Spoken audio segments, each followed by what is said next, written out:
হচ্ছে তাদের পরিবার যাতে ন্যায় বিচার পায়, ঘটনাক্ষেত্রে উপযুক্ত শাস্তি যাতে পায় যারা এই ঘটনাগুলো ঘটিয়েছে, সে পুলিশের লোক হোক, প্রশাসনের লোক হোক। এবং বুধবার শিয়ালদা স্টেশন থেকে কলকাতার রানী রাসমণি রোড পর্যন্ত একটা মিছিলের আয়োজন।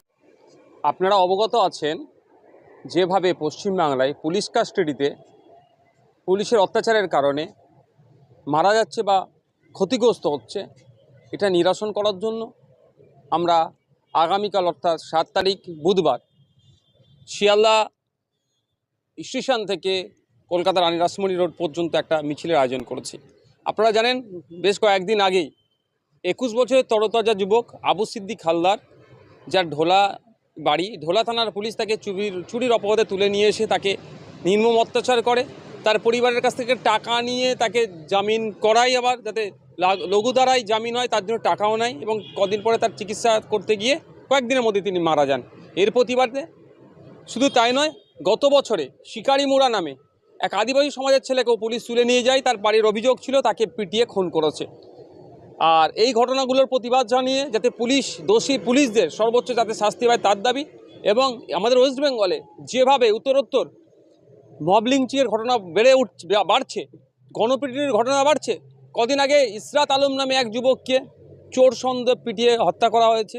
প্রসেন মণ্ডল নামে এক নিউ টাউনের যুবককেও চুরির অপবাদে তাকে পিটিয়ে মেরেছে। এই ধরনের ঘটনা ঘটে চলেছে। এইগুলো নিরসন হওয়া দরকার।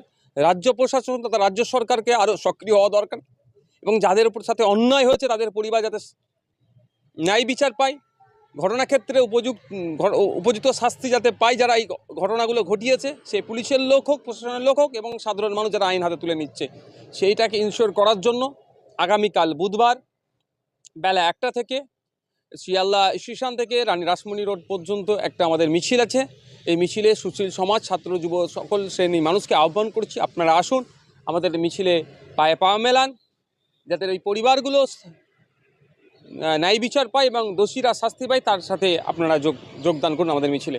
সর্বোপরি একটা কথা বলবো, বৃষ্টি বাদলের সময় যারা আসবেন, অবশ্যই আসছেন যারা আসবেন, ছাতা বা রেনকোটের আমাদের তো পর্যাপ্ত ব্যবস্থা নাই, আপনারা এটাও নিয়ে আসবেন।